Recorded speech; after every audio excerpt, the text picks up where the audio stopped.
And today marks 3 weeks since the Return to Learn started for several mid-Missouri school districts. Blair Oaks was one of the schools that went back to in-person learning for the new school year. Right now we are joined by Superintendent Dr. Jim Jones to see how they are doing. Thank you for being on with us this morning. Good morning. What a beautiful morning. It is gorgeous out. So far in the school district, you have reported 3 students, an after-school Y Care employee, and a middle school staff member all testing positive. But the only one that had close contacts was actually that middle school staff member.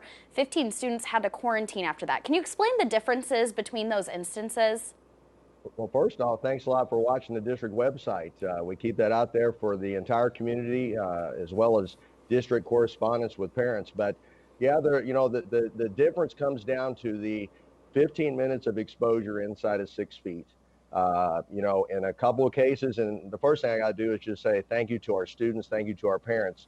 First off, make sure that when students are not feeling well or somebody in the family or household is not feeling well, that kids stay home. There is no race for perfect attendance, even though I think attendance is important. We got to do our best to take care of each other right now. But what we had in that situation was small group instruction, people that we felt like were inside of 6 feet for over 15 minutes. And some of those students will be returning. Some returned as early as last Friday. Some will be returning in the days ahead. But, I can't say enough about the work we're doing with the Cole County Health Department and their commitment to schools across Cole County. That's great to hear. And what protocols are in place within the district to keep everyone safe, and how have these been going so far this school year? Well, everything's been going really well. Today's day number 15. That means there's 159 left after today. So we're pretty excited. Ultimately, it's not your normal school year. Cleaning procedures, sanitation, disinfecting. Usually, I'll just start from the start of the school day. Our school bus, everybody is asked to wear a mask. Wearing a mask has not been a problem. Our students are committed to the next day. Our students have a theme. We're all in for the next day. And, tomorrow's the most important day. We need to do everything we can today to be here tomorrow. We used to gather in much larger groups in the morning in gymnasiums and cafeterias. We go immediately to the classrooms.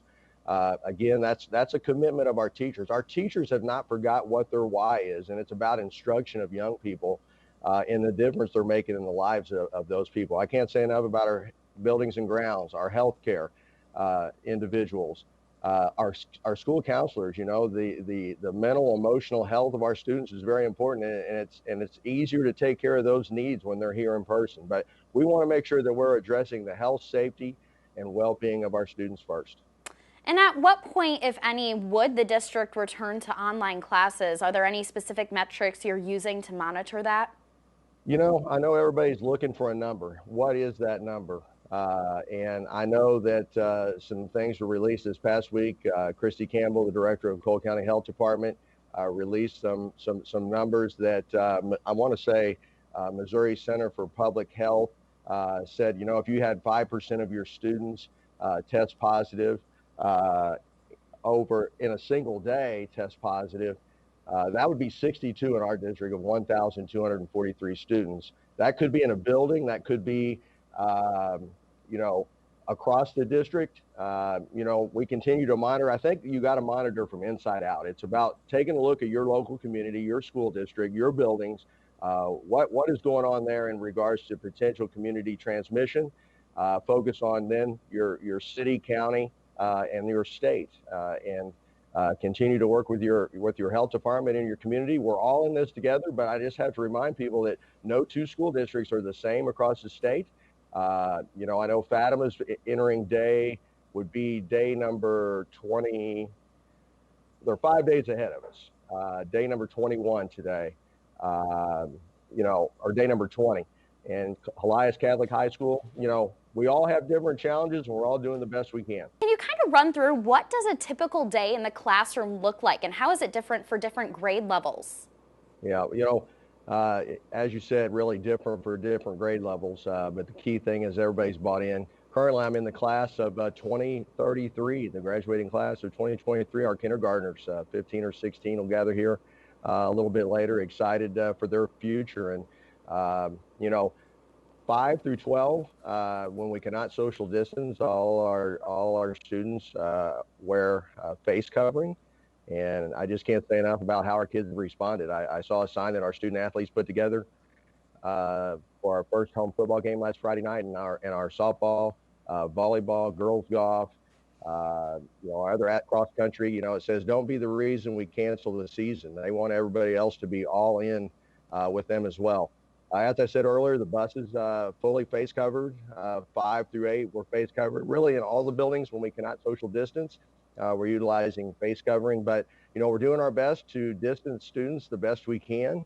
And we also need to make sure that we're providing them with the education that they deserve. So our buildings and grounds staff built many plexiglass COVID barriers that are utilized. Again, you can't always have face covering because some students need to be able to see your lips.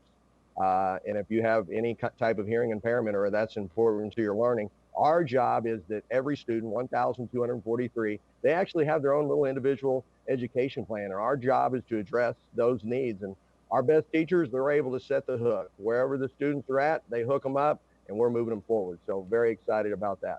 And you spoke a little bit about student athletes. How have sports been going so far, and what are the guidelines that the athletes and fans have to follow at games?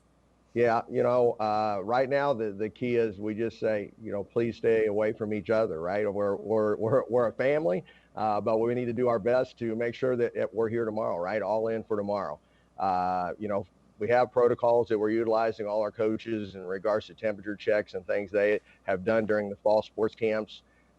So far, so good. Again, I used to say we're going year by year. Then it went to month by month, day by day. Now it's not even hour by hour, it's minute by minute. We're adjusting as other school districts across the state are. Really see a tremendous value in in-person learning. And, I'm sitting in the kindergarten room right now. Our kindergarten and first grade teachers, they said, what about the option if we go hybrid, that we go fully in person with this kindergarten and first grade group? The teachers were all in. All our parents, we sent out a survey. They're on board. So if we do go to hybrid, we know the importance of this group being here each and every day. So, again, everybody's got a flexible plan, and that flexibility in the plan is occurring and changing daily.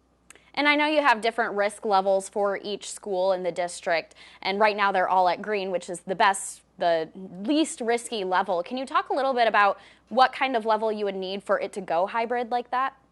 Yeah, and the key is, as I said a little bit earlier, everybody's trying to put a number on that. Again, we work closely with the Cole County Health Department to kind of look at the level of community spread. I can't say, hey, we have this certain number. One of the questions you asked earlier was about the decision to quarantine. Again, the onset of symptoms, extremely critical. That's why we are so appreciative of our parents and our students in regards to, if they're not feeling well, stay home. And last week we had somebody who tested positive on Thursday. The onset of symptoms was on Wednesday. You go back 48 hours, see who may need be a close contact. So you go back to Monday, that was Labor Day. Put us in a pretty good position that we had no effects here during the school during that time frame. So we ask that parents continue to be diligent. Everybody do their part. There is a personal responsibility element, and it's not just to yourself, but it's to everybody else around you. Let's all be in.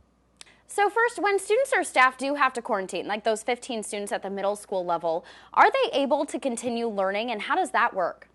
Yeah, they are. All our kids have a Chromebook. Typically they've been assigned to our 9 through 12 at our high school. During the 41-day extended school closure, our parents came through, had a nice little pickup line to give devices to all our kids K through 12 for use during that time. We're in the process of getting those devices to all our 5 through 8, which encompass our middle school currently. Right now, those students, though, when they were placed on quarantine, were provided the materials that they needed, the communications in regards to the learning that would take place over their period of quarantine. Again, it speaks to our parents. During the extended school closure, the 41 days, our administrative team, and I'm blessed with an outstanding team, sent out a survey to our parents. 700 we have 700 parents replied in the first hour, okay, of 1,234 students last year. Just kind of speaks to the involvement that we have and the support we have from our homes. It's very critical to our success here. But again, we're all in this together. It is, all of us working together. We need the home. They're very valuable to our success here. And they work very closely with our faculty, staff, and building administration. That's great to hear. And have there been any issues in the availability of substitute teachers? And are there extra guidelines in place to have them in classes? Yeah, to this point, we have not been in a situation where we have not had enough substitute teachers. But I think we spent a lot of time preparing for so many things that, the old concept of prepare for the worst, hope for the best. I mean, we've been doing that, trying to take care of the class of 2020 during last spring, taking care of all the needs that they had.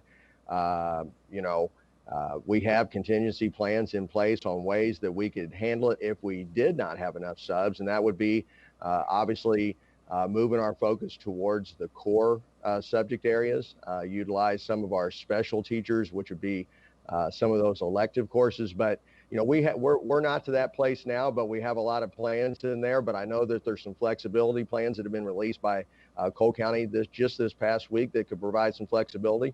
But we want to make sure whatever we do, we have the support of our families because of their critical nature, and that we do it in the safest manner possible moving forward.